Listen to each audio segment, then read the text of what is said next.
Namaskar, good evening viewers. It's 9 p.m. time for the news on Sansad TV. I'm Bhawna Nayar. In the next half an hour, we'll take you through all the important developments from the national and international arena. First up, as always, the headlines this Monday evening. Vice President M. Venkaiah Naidu leaves on three-nation visit to Gabon, Senegal and Qatar. Focus on strengthening bilateral ties. Vice President to also meet members from Indian diaspora. Prime Minister Modi releases benefits under PM Cares for Children. Scheme assists children who lost their parents due to COVID. Prime Minister Narendra Modi's government completes 8 years, reiterates dedication to service, good governance and welfare of the poor. Many programs commemorate events across the country. Shruti Sharma tops Civil Services Examination 2021. Women occupy the first 3 places. Prime Minister congratulates successful candidates. Strong winds and heavy rain lash Delhi NCR region. Monsoon reaches Kerala ahead of the schedule.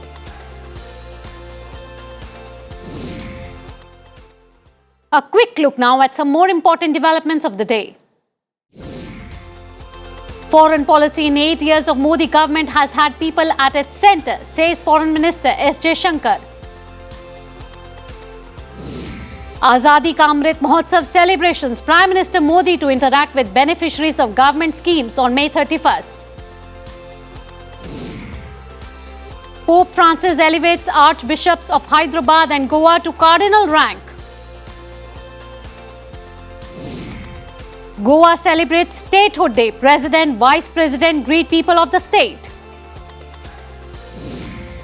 Special CBI remands 4 persons arrested from Gujarat in the 1993 Mumbai serial blast case to judicial custody for 14 days.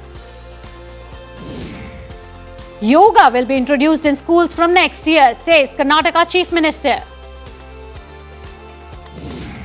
Mana Patel clocks best Indian time of first 1 minute 03.69 seconds in women's 100 meters backstroke event in France. Pakistan-based terror group running training camps in Taliban area, says UN team. Taliban claims report is unfounded. 10 more people traced 3 days after cargo boat sinks in Indonesia. Of the 42 people on board, 31 people had been rescued. And man disguised as old woman smears cake on Mona Lisa portrait in Louvre, painting unaffected due to protective glass cover. And now the top story of the day. Prime Minister Modi addressed a program to launch benefits under the PM Cares for Children program. He said India's confidence in its capabilities, scientists, doctors, youth was amply demonstrated in the way it dealt with the COVID-19 pandemic. He asserted that today India has emerged as a beacon of hope and not a worry for the world. He added that India has become one of the fastest growing economies in the world after recovering from the negative impact of the COVID-19 global pandemic. The Prime Minister said children who lost their parents during the pandemic will be given rupees 4,000 every month that will help in meeting their daily needs. The Prime Minister also released scholarships for school-going children. Children were given passbooks under the scheme and health cards under Ayushman Bharat, Pradhan Mantri Jan Arogya Yojana. PM cares के जरिए ऐसे बच्चों की copy, किताबों और uniforms के खर्चों को भी उठाया जाएगा। अगर किसी को प्रोफेशनल कोर्स के लिए, हायर एजुकेशन के लिए एजुकेशन लोन चाहिए होगा तो पीएम केयर्स उसमें भी मदद करेगा। Moving ahead, Vice President M. Venkaiah Naidu on Monday left on a 3-nation visit to Gabon, Senegal and Qatar. Several bilateral agreements are slated to be signed during the visit. The Vice President is leading a high-level delegation that includes Minister of State for Health Bharti Praveen Prawar and MPs Sushil Kumar Modi, Vijaypal Singh Tomar and P. Rabindranath. The Vice President's visit to Qatar comes at a time when both countries are celebrating the 50th anniversary of their diplomatic relations. The visit to all the 3 nations are the first by an Indian Vice President. India and Gabon are the non-permanent members of the United Nations Security Council. The Vice President will visit Senegal from June 1st to 3rd. He will visit Qatar from June 4th to 7th. Africa has enhanced, as you all are aware, since 2015 when we did this India-Africa Forum Summit. The number of visits have enhanced. So in the last, since 2014, the visits are 34 from our side and 100 visits, incoming visits. So that actually characterizes the relationship. The prioritization from our side. Tuesday is the last day for filing nominations for the Rajya Sabha elections. Many leaders filed nominations on Monday. Union Minister Piyush Goyal, along with BJP leaders Anil Bonde and Dhananjay Mahadik, filed their nominations for the elections to the 6 Rajya Sabha seats from Maharashtra. JDU candidate from Bihar, Khiru Mahato, BJP Satish Chandra Dubey and Shambhu Sharan Patel also filed their nominations. Union Minister Nityanand Rai and Bihar Chief Minister Nitish Kumar were present on the occasion. The Rashtriya Lok Dal chief Jayant Chaudhary filed nomination for the Rajya Sabha elections as a joint candidate of Samajwadi Party and RLD. Congress candidate Vivek Tankha filed nomination for the Rajya Sabha seat in Madhya Pradesh. Congress leaders and former union ministers Jairam Ramesh and Mansoor Ali Khan filed their nomination papers for June 10th elections to the 4 Rajya Sabha seats from Karnataka. Congress leader P. Chidambaram filed nominations in Chennai. AIA-DMK's Rajya Sabha candidate, former State Law Minister C.V. Shanmugam and former Ramanathapuram District Secretary R. Dharmar also filed their nominations. Other news now from across the nation. 2 newly elected members to the Rajya Sabha from Telangana and Bihar, Ravi Chandra Vadiraju and Anil Prasad Hegde, took oath on Monday. Chairperson M. Venkaiah Naidu administered the oath to both the members. Defence Minister Rajnath Singh underscored the need to strengthen maritime preparedness to protect the country's economic and strategic interest in ever-changing global scenario. Inaugurating the 3-day 39th Commanders Conference of the Indian Coast Guard, Rajnath Singh said the country's maritime security needs have changed. Accordingly, efforts are needed to strengthen our marine forces. Punjab Chief Minister Bhagwant Mann set up for a judicial commission under a Punjab and Haryana High Court judge to probe the murder of Shubdeep Singh Sidhu, popularly known as Sidhu Moosewala. The Chief Minister said the state government will leave no stone unturned to bring the culprits of this heinous crime to justice. Meanwhile, a forensic team checked the vehicle of Moosewala at the Mansa police station. 2 Jaish-e-Mohammed terrorists were killed in an encounter with security forces in Jammu and Kashmir's Pulwama district, including Constable Riaz Ahmed's killer. Riaz Ahmed was assassinated on 13th May in Pulwama.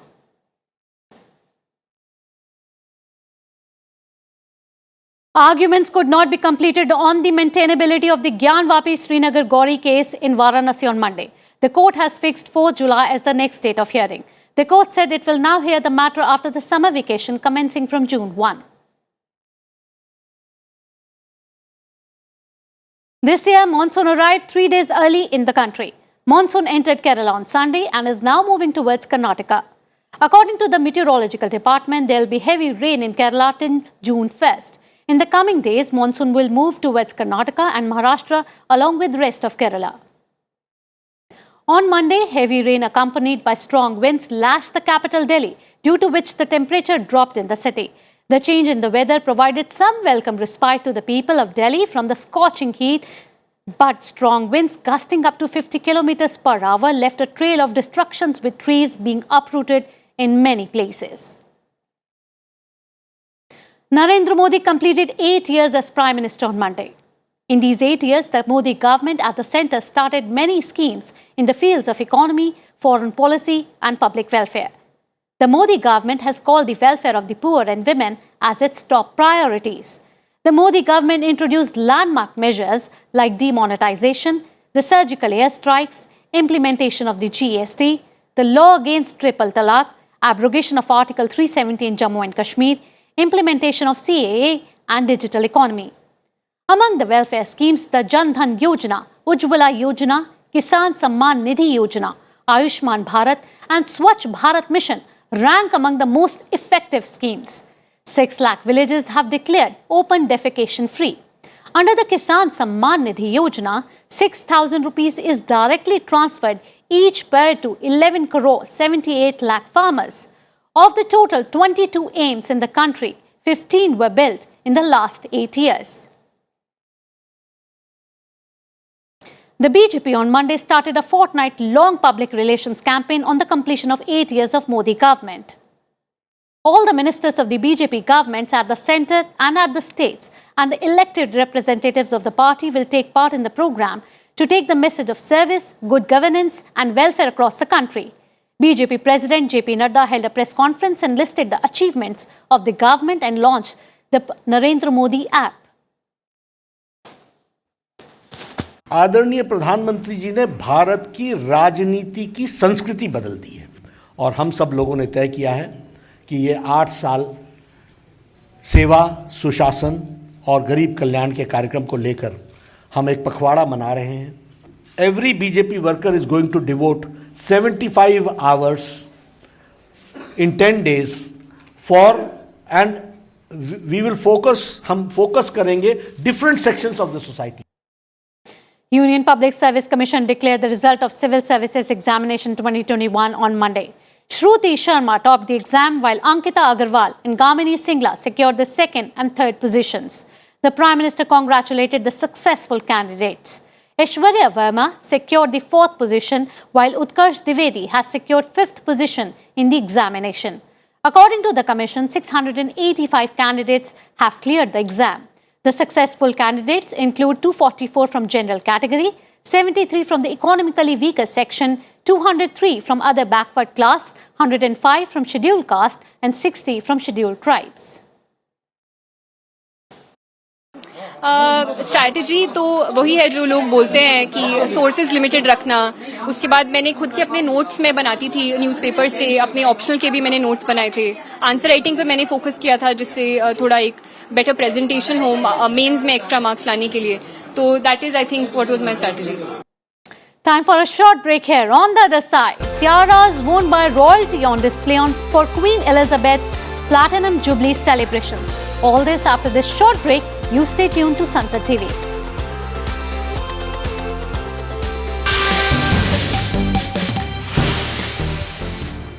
Welcome back after the break. You're watching the news. Time now for all the main developments from the Russia-Ukraine war front.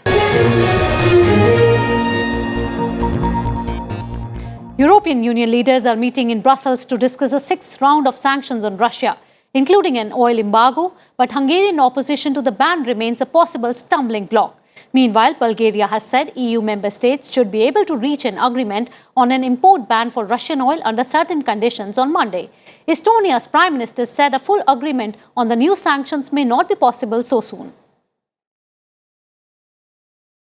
Ukrainians deported to Russia from Moscow-controlled areas in Ukraine and now trying to leave the country to enter the European Union are having to go through new filtration camps, a Ukrainian official has claimed. Hundreds of thousands of Ukrainians, especially men suspected of having served in the military, have reportedly had to go through such filtration camps in separatist-held areas of eastern Ukraine before being allegedly forcibly sent into Russia. A Russian gas for ruble scheme used with foreign purchasers has proved convenient both for buyers and sellers, the Kremlin has said. The remarks came after Russia's finance ministry proposed to apply a similar scheme to foreign holders of Russian Eurobonds. The US pushed Russia closer to the brink of a historic debt default last week by not extending its license to pay bondholders as Washington ramps up pressure on the Kremlin over its offensive. An official installed by Russia in the Kherson region of southern Ukraine says grain from the area is being sent to Russia. The deputy head of the Russia-backed administration for the region said grain from last year's harvest was being delivered to Russian buyers. Russian troops overran most of the Kherson region in the early weeks of the war and have tightened their grip on the area since. The United Kingdom's Ministry of Defence says Moscow appears to have suffered devastating losses among mid and junior ranking officers. Its latest update said brigade and battalion commanders were probably deploying to the most dangerous positions, while junior officers have had to lead low-level tactical actions, the ministry added. Ukraine says 243 children have been killed since Russia started its offensive, with another 444 wounded. The office of the country's prosecutor general said the figures were not the final, as work was underway to establish numbers in areas of active hostilities and in temporarily occupied as well as liberated territories.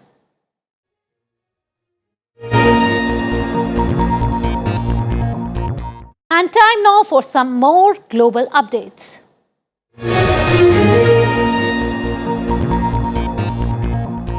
Rescuers searching a mountain site in Nepal on Monday recovered the bodies of 17 of the 22 people who were on board a plane that crashed a day earlier, officials said. A search was continuing for the remaining people, according to a spokesperson for Tara Air, who added that some bodies may be pinned under the plane's wreckage. More facts in this report. Rescuers worked with their bare hands to recover bodies of the 22 people on board a Tara airplane that crashed on Sunday. Villagers foraging in the area for medicines located the wreckage. The Tara Air turboprop Twin Otter lost contact with the airport tower on Sunday while flying on a scheduled 20-minute flight in an area of deep river gorges and mountain tops. 4 Indians and 2 Germans were on the plane. The 3 crew members and other passengers were Nepali nationals. Villagers said they heard about the missing plane on Sunday but were only able to reach the site on Monday after following the smell of fuel. They said it appeared the plane may have clipped the top of a smaller mountain and then slammed into a bigger mountain. The army said the plane crashed in Sonosware in Mustang district close to the mountain town of Jomsom. It had been heading for Jomsom after taking off from the resort town of Pokhara, 200 kilometers west of Kathmandu. The 43-year-old aircraft transmitted its last signal at an altitude of 12,825 feet. The plane's destination is popular with foreign hikers who trek on its mountain trails and with Indian and Nepalese pilgrims who visit the revered Muktinath temple. Bureau Report, Sansad TV. A United Nations team has said that the Pakistani terrorist organizations like the Lashkar-e-Taiba and Jaish-e-Mohammed are operating training camps in Afghanistan, some of them directly controlled by the Taliban. The 13th report of the United Nations Analytical Support and Sanctions Monitoring Team states that the Jaish-e-Mohammed has 8 training camps in Nangarhar, 3 of which are directly controlled by the Taliban.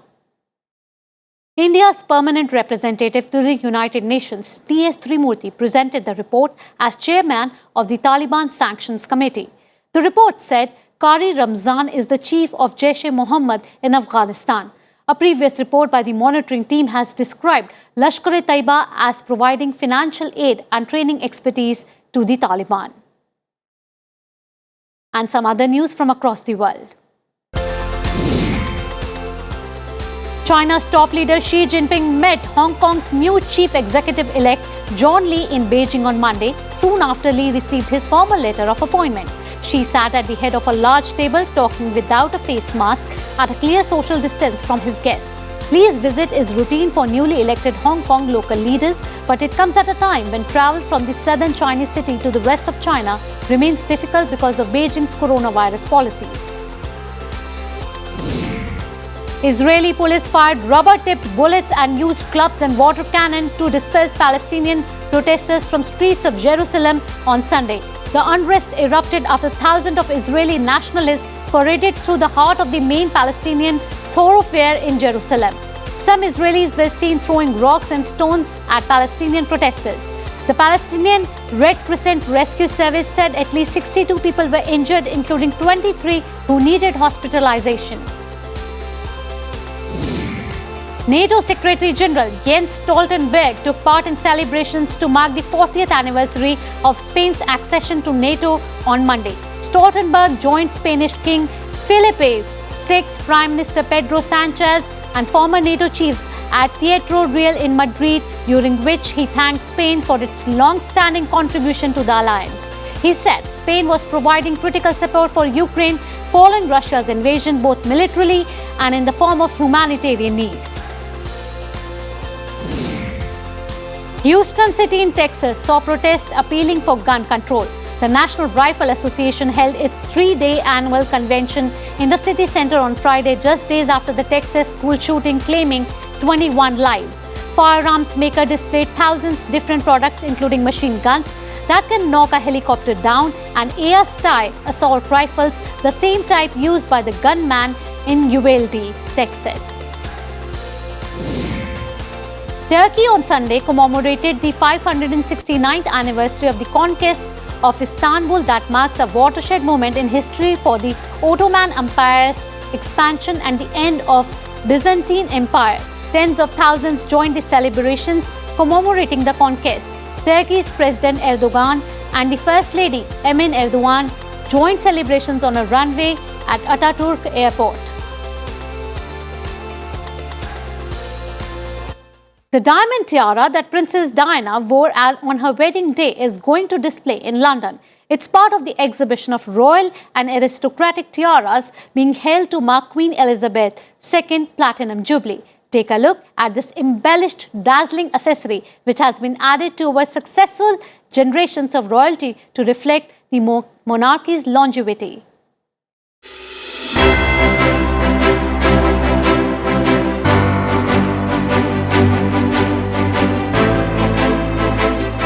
In a fairy tale wedding, every princess needs a tiara. Diana wore her family headpiece, the Spencer tiara, for her wedding to Prince Charles. The couple did not live happily ever after, but the glittering diamond jewellery is still the stuff of dreams. It's now going on public display at Sotheby's auction house in London. Mounted in gold and silver, the tiara came into the Spencer family in 1990 when Diana's grandmother, Lady Cynthia Hamilton, received it as a wedding present.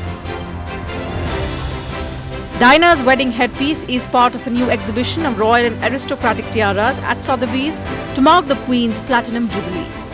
Many of these tiaras have been lent from the private collections of British nobility. One comes from the royal family itself. Queen Victoria had her own favourite tiaras.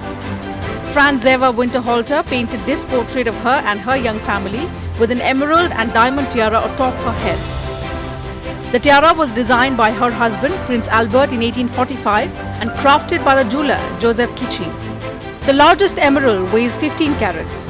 The tiara cost Albert £1,150. A famous French historical figure once wore this gold cameo and diadem. It was created for Napoleon's first wife, Josephine Bonaparte, in around 1805, although some of its components date back to the 16th century.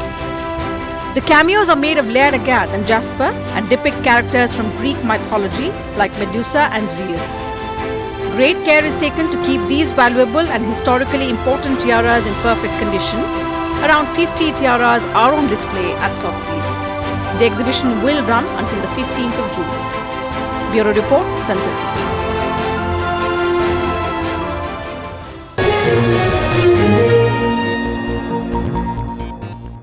From all the glitterati to now sporting action.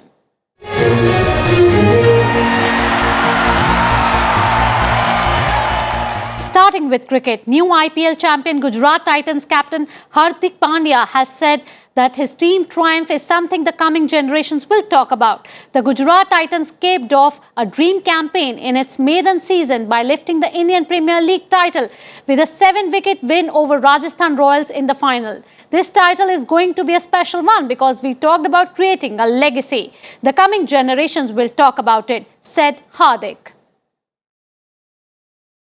Sunrisers Hyderabad pacer Umran Malik bagged the Emerging Player of the Season award of the Indian Premier League 2022 on Sunday. The young pacer managed to pick up 22 wickets in 14 games in the 15th edition of the IPL with a bowling average of 20.18 and an economy of 9.03. Rajasthan Royals star batter Jos Buttler bagged 6 awards, which include MVP of the season. In tennis now, Rafael Nadal set up a French Open quarter-final against the long-time rival Novak Djokovic with an absorbing 5-set win over Felix Auger-Aliassime. Nadal 35 dropped sets for the first time at this year's event but recovered to win 3-6, 6-3, 6-2, 3-6, 6-3. Top seed Djokovic produced his best level so far in the tournament to beat 15th seed Diego Schwartzman 6-1, 6-3, 6-3. In hockey now, defending champions India would look for an outright win against South Korea in their final Super 4 round-robin league match to book their place in the final of the Asia Cup men's hockey tournament on Tuesday. In the Super 4s, India defeated Japan 2-1 in their first match and then drew against Malaysia 3-3 in the second match. Korea, on the other hand, too has similar results in the Super 4s, a win against Japan and a draw against Malaysia. On to swimming now. Indian Olympian Mana Patel set the best Indian time in the women's 100-meter backstroke event at the Canet leg of Mare Nostrum swimming meet in France. The 22-year-old swimmer from Gujarat, who had competed at the Tokyo Olympics last year, clocked 1 minute 03.69 seconds, improving her personal best on Sunday night, which was the final day of the competition. The previous best Indian time of 1 minute 03.77 seconds in the event was also under the Mana's name, which had previously clocked in Belgrade last year.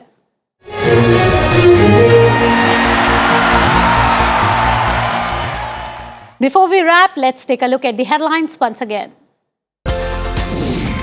Vice President M. Venkaiah Naidu leaves on three-nation visit to Gabon, Senegal and Qatar. Focus on strengthening bilateral ties. Vice President to also meet members from Indian diaspora. Prime Minister Modi releases benefits under PM Cares for Children. Scheme assists children who lost their parents due to COVID. Prime Minister Narendra Modi's government completes 8 years, reiterates dedication to service, good governance and welfare to the poor. Many programs commemorate event across the country. Shruti Sharma tops Civil Services Examination 2021. Women occupy the first 3 places. Prime Minister congratulates successful candidates. Strong winds and heavy rain lashed Delhi NCR region. Monsoon reaches Kerala ahead of the schedule.